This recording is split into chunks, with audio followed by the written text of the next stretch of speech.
First of all, have you received the Independent Regulatory Commission's report, and what's your reaction to the 10-game ban handed out to Luis Suarez? Well, your first question, no, we haven't received that yet. That's something that has to be with us by 6 o'clock today, and obviously we have until tomorrow midday, I believe, to reply. So in terms of what is in there, we're not aware as of yet. And the second one is of course we were very shocked and bitterly disappointed at not so much at the ban, because I think we all, I think everyone has seen it, what had happened, and none more so than ourselves. And Louis, in all fairness, was very open and honest to know that it was wrong what he did. I think it's the severity of the ban which is hurt most, and that's something that we're bitterly disappointed in. What are your thoughts then on a process where you see Suarez getting a 10-game ban and Callum McManaman doesn't get banned for a challenge that could threaten the safety of a fellow professional? To be fair, I don't think there's a correlation, to be honest.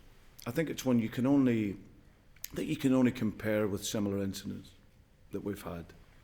And I'm sure you guys in the media will know that over the course of these last numbers of years, there's been 2 incidents of this type of scenario, and both in 2006, where one player received no ban and actually was continued to be chosen by the FA as a part of the England squad, and the second player received a 5-game ban. So, as you can imagine then, whenever Luis Suarez receives a 10-game ban, then it's obviously very, very difficult for us to understand, and even more so for Louis, because this is a guy that's been genuinely tried to curb his behaviour and change all his natural instincts from a young boy growing up, where his mentality has been about winning, and he's grew up in a country, in an environment where it's about survival.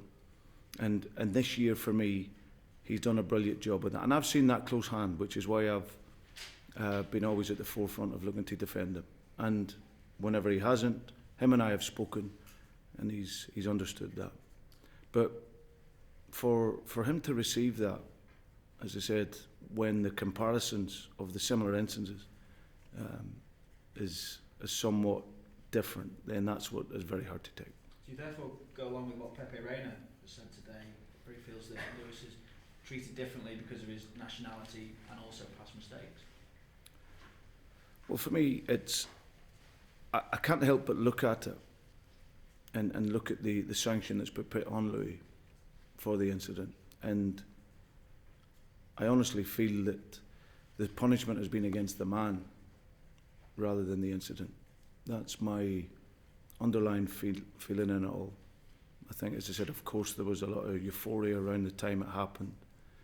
I think then on reflection, obviously everyone has their opinion, and which is fine, which is normal. That's what happens in the country. But whenever you come away from it and you look at the cold light of day and assess it, then it was violent conduct. The football club admitted it. Louis admitted it. He understood he needed to be punished. But I think what we've got is we've got a punishment with absolutely no intention towards helping a rehabilitation of the player. And that's what's, as I said, that's what's disappointing, because, you maybe need a bit of help. The player needs a bit of help, and that's something that we'll look to provide here as the football club, and our supporters in our city. And something that I would expect any football club or any business to do, which is to look after their employee. If they make a mistake or something happens to them, that you support them and help them. And the biggest thing is that the objective is to make sure it doesn't happen again. And that's obviously something that is at the forefront of our minds at this moment. That said, you've often focused on the good that Luis Suarez brings. Do you feel personally let down by him? No, not at all. I believe that if I had half a dozen more players with a similar mentality, then we would be in a different position as a football club. So be absolute. He hasn't let me down one bit. He's a player that, as I said, the standards that are set at the club, he fell way below those at the weekend. Because this is, as I said, a football club that is based on that respect and standard. But it doesn't mean he should be thrown to the garbage, which is what has happened by a lot of people in these last couple of days.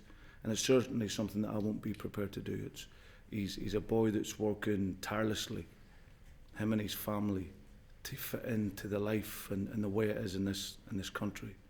And unfortunately for him, he's made a mistake, and he's got a sanction that I don't believe fits what he did. What fears then do you have that Luis Suarez might question his future in English football? Well, that's a way too early to say. What I do know at this moment in time, having spoken a lot with him and spent a lot of time around him, is that he's visibly very, very, very disappointed.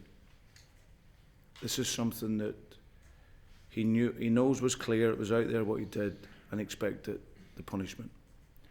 And I think he'd hoped that he would be supported in a rehabilitation process that allows him not to do it again. But I look in his face, and for the first time since I've arrived here, I see a genuine guy who's bitterly disappointed. And I'll take a wee bit of time for him to reflect. It'll take a bit of time for him to try and understand why other cases people have never been punished. Some have got a smaller punishment. In other instances, less in what you would deem to be a more serious accusations in society. But for us now, it's just the case of supporting him. He's still very much part of the Liverpool family. He's still very much part of our future. And very much, even though he's not playing, he's going to be very, very important for us going forward in order for us to succeed.